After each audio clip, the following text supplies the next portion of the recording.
Okay, so it took about 10 uses here, so, you know, use coin, scroll all the way up to slot machine, use it, wait for it to spin, and then stuff happens, and yeah.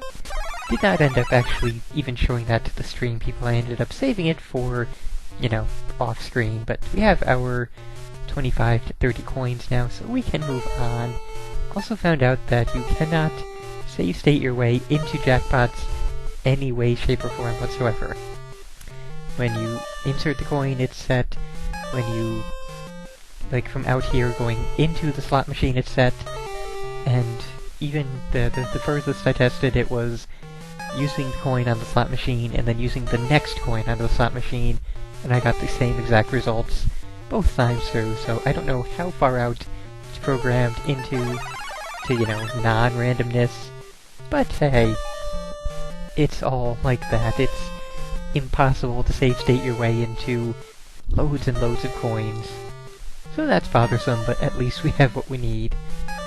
And, okay, back through the restaurant. That is to the casino, my bad. So that's why we did all that nonsense earlier, because it makes some amount of sense. And we want to go ahead, use, too far, key number 3. Getting the hell out of this place. Out the front door we go. Let's see, if a mugger confronts you, punches lights out. You can only do it 3 times. On the 4th meeting, he blasts you if you try to punch him. So if you meet him 4th time, give him the $20 bill. Sometimes you may meet a bum, just walk past him. Yeah, and... goodbye, pal. Sacco! Best hit description ever. So we may well see him in the future. Hopefully we can save state away from that. Okay, so... grab key 2. Open up the car.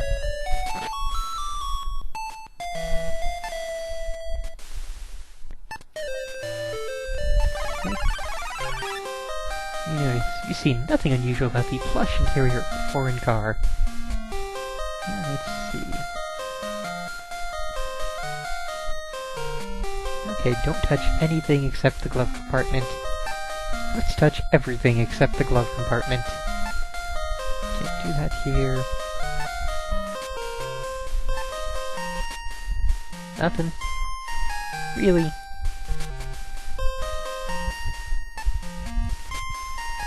Well, that's unfortunate.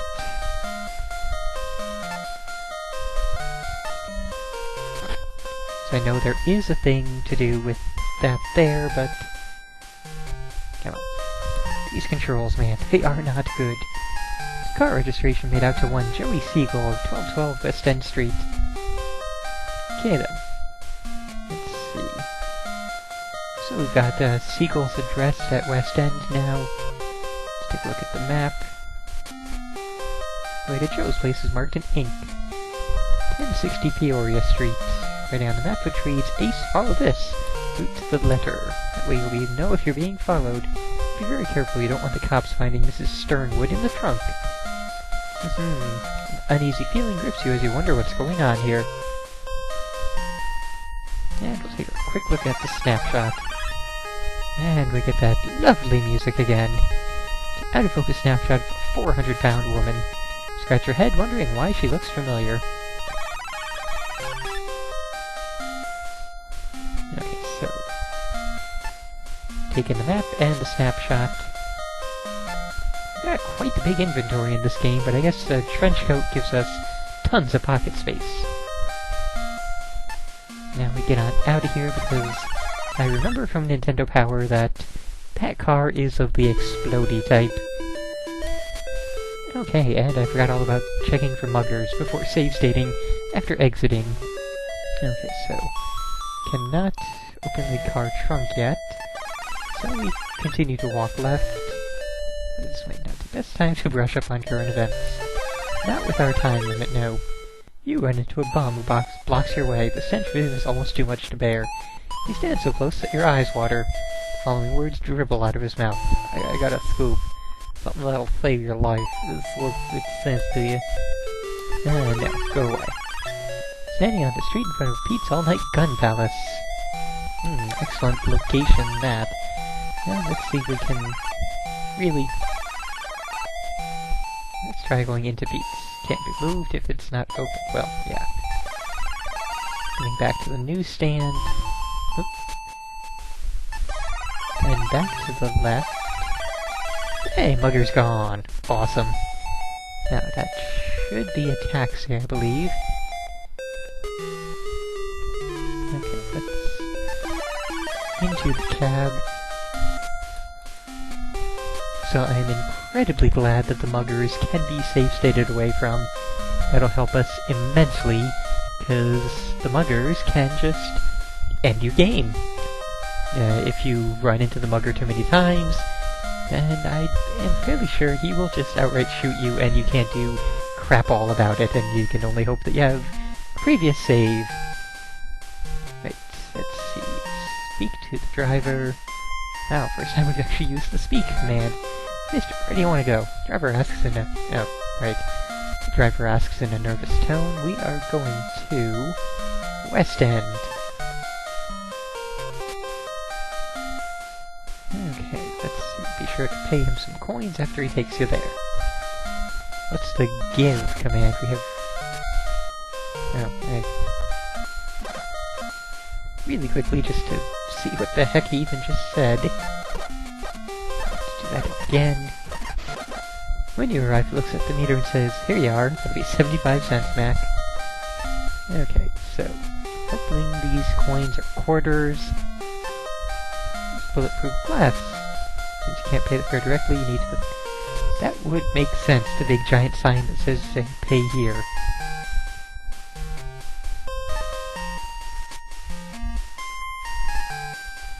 Grab counts to change. 1, 2, yep, 3 quarters. Thanks a lot, bub. Alright, off we go. And things do get nasty if you don't pay your cabbie. Always pay your bills, folks. Outside the Stanford Arms helps if I can read. We're building in a very upscale part of town. Okay, let's see. Door open. And in we go. In we go. Thank you. Decorative touches in the lobby are a bit too opulent for you. I'll take a rundown apartment with cockroaches any day, you mutter ironically. Of course, that... Who knows, maybe we live in a joint like this. Maybe we live in the dump. Because we are a homeless bum. Let's see... We're going to use... our card...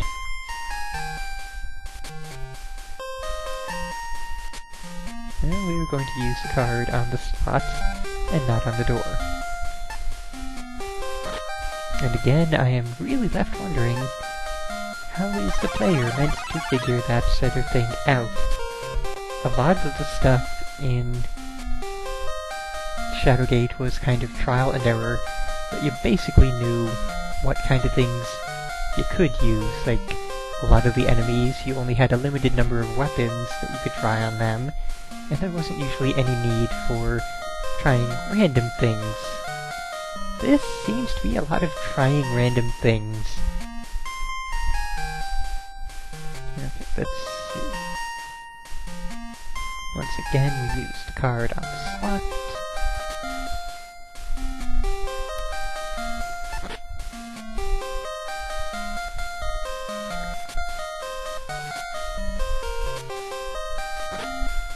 Okay.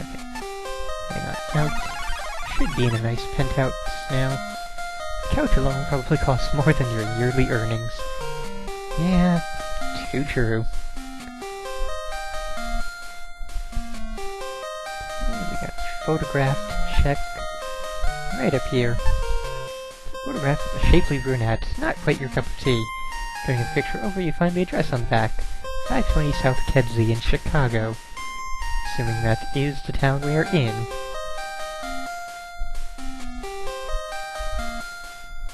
And that is the extent of things. That is all we have to do. There's nothing else to do in this penthouse, which is apparently just a living room. No kitchen, no bathroom, no bedroom. Just a living room. At least it has a fireplace, so it's a classy living room.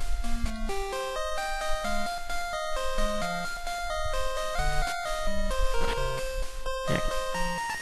Going back to the cab driver. At least he was kind enough to wait for us without, you know, leaving the motor running. Or the meter running, even. I guess it would be both motor and meter. And the driver is still nervous. We're heading over to Kedzie. Hopefully it's not too far. Oh, no, not Sherman. Kedzie.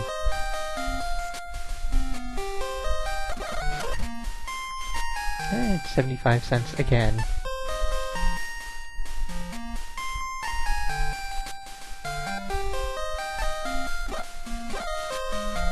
Yeah. Now where are we going? Besides, out of the cab, obviously. Okay. Rundown bungalow in the seedier section of town. Paint is chipping, the boards look to be rotting. Basically, it reminds you of home. Well, good to know we have some memory. Door won't open, it must be locked. So we go ahead and we pull a gun on it. You pull out the gun, take aim, and pull the trigger. Blam! The lock is blown away, so the door is now open. Again, that just seems to be a case of trying random things. I don't know how you would figure out that you're supposed to blow the lock away. I didn't see anything or anyone giving you that hint. You would figure, well, it's locked, there's probably a key for it I'm going to find somewhere. But no. I think you've smelled this cheap perfume before. Okay, what's next? We're going to take all the notes on the desk.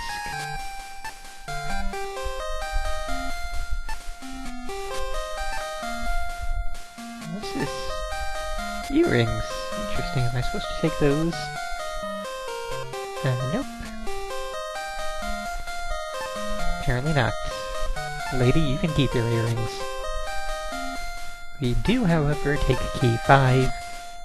Don't have key 4 yet, though. Interesting. Okay, so go ahead and open our new diary. I said our new diary. And we have a bookmark, which is, I guess,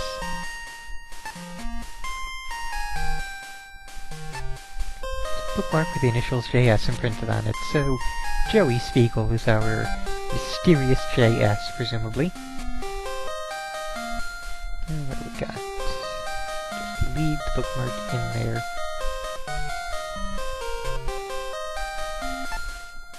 We begin reading December 5th. Spiegel dropped by, probably to apologize again. Told him to get lost, I can't stand his jealousy. I think I found the one, John Sternwood. Well, there's another JS. Even though he's married, he gives me everything I've asked for. His marriage is just an obstacle. Once I get him to get rid of his wife, then I'll really be living the high life.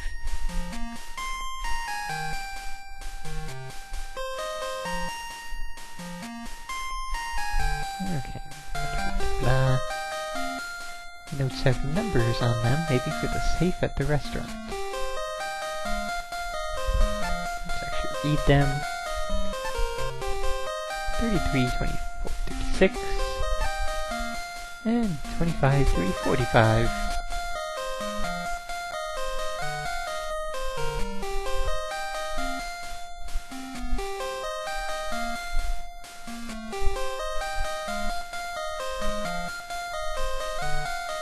Okay, heading back out to the cab. This is one patient little cab driver. Never has any other calls other than myself. Yeah, you really don't need to be that nervous, pal.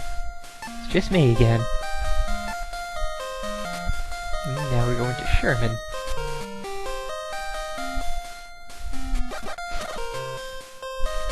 And again, 75 cents. This is a consistent cab driver. What? Use the coins, thank you very much.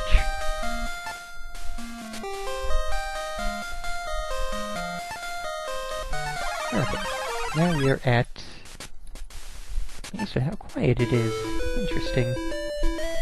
Okay, we are at 934 Sherman Street. Let's head on in. Figure out where we are. The lobby of the office building. There's a hallway in front and a staircase to the left. Coming down the stairs on the right. Standing by the entrance to an office, Dr. Brody. Now we use key number 5. No need to write in our diary at this moment, thank you.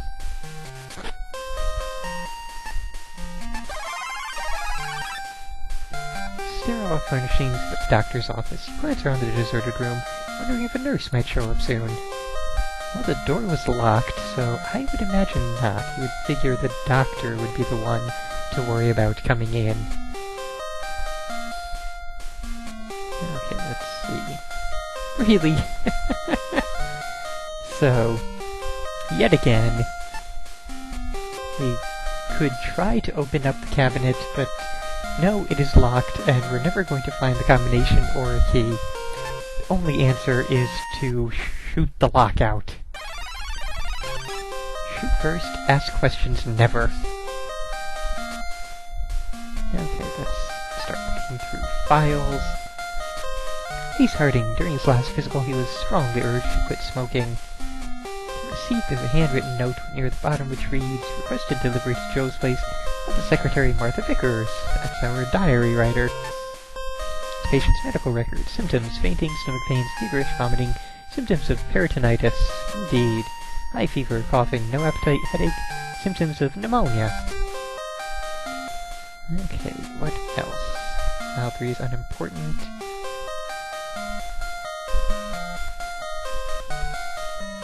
Oh, did not even read File 4. Ofriol. Medicine used in the treatment of patients with heart murmurs can be fatal. Bit of a trade-off, but I guess. Medrazine. Medicine used in the treatment of patients exposed to nerve gas can be fatal. Diethanol-triamine. A medicine that can cause permanent memory loss if not quickly countered. Bicarbonate medicine to counteract the pain of overeating. Chemopane. Medicine used to induce the state of euphoria. Sodium pentothal induces the subject into a state of unconsciousness that makes them tell the truth. If used in the right quantities, otherwise it's just a basic, it can be a basic anesthetic, or use in anesthesia, I guess. Antidote of diethanol-triamine, more than one dose is necessary to counter. So we gotta get our hands on some of that. During your pain rack days, you try to concentrate upon the information on these files. Another wave of pain makes that near impossible. It's starting to get real hard to breathe. You don't know how much longer you can keep going like this. Okay, so then.